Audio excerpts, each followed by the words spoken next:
I'm Fred, and this is day 4 of the CX500 Turbo Resurrection. I have a few questions today.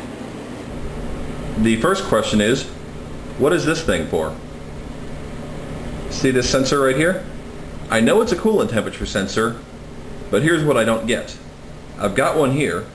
This is feeding information to the computer, and on the other side of the bike there is one inside the fairing that switches the cooling fan off and on. So what's that for? I can't actually find a wire that goes to it, which is adding to my confusion. I'm sure it has a purpose though, so I need to find out. The second question is, how do I remove the fairing? Here is the question, or the problem.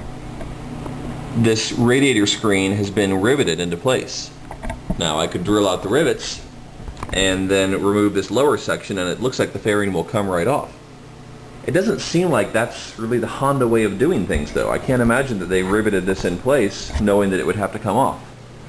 Now maybe the previous owner put these rivets in because he didn't have screws. I'm not sure.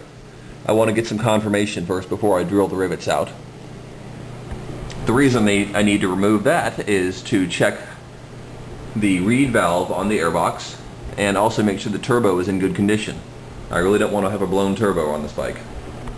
For those of you who own a CX500 Turbo, can you tell me how this computer is supposed to be mounted? It sits inside the tail, that much is clear, but right now it's just sitting on a towel. I know that cannot be the Honda standard way of doing things. Is there a mounting bracket that I'm missing? Does it just sit in there loose? If you have one of these bikes, please take a look, let me know, send me pictures. Another question I have is, what is the purpose of this, and does it even belong on this motorcycle?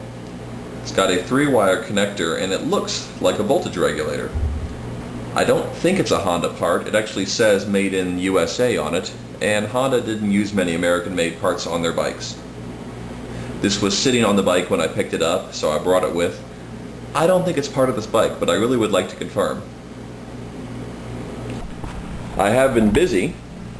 I've been doing some work, but I haven't filmed it because it's not that exciting. I've led the rear brake and got that back and working. I also changed the fluid on the front brakes, so they work even better than before. I need to take a look and see if this is a problem. This rubber boot on the anti-dive linkage is torn up, and the other side is in the same condition. I have changed the oil. The old oil actually looked okay, and I also swapped out the filter at the same time. I probably could have been fine with that old oil, but I've had experience before getting an engine in and trying to start it without changing the oil and discovering that the oil was about an inch of oil on top and then pure water underneath. I could have had a free tiller if I had changed the oil first, but I blew up the engine instead. I'm not going to risk that on this bike, so we now have fresh oil. It's a $20 cost to change the oil and well worth it. Here is the old oil filter. I have it sitting on a clean paper towel because I want to see what comes out of it as it drains. If the engine has any sort of mechanical problem, that will produce metal filings which will wind up in the oil and in the oil filter.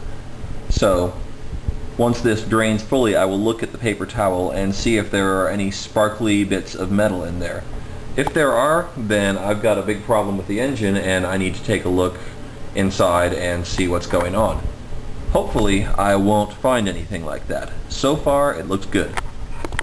So I've made a lot of progress on the bike in the last couple of days. I've got brakes, I've got ignition, I've got fuel.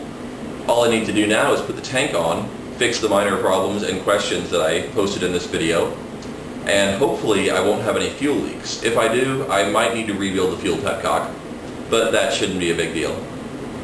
So I expect to be starting this bike fairly soon, and I will be videotaping that.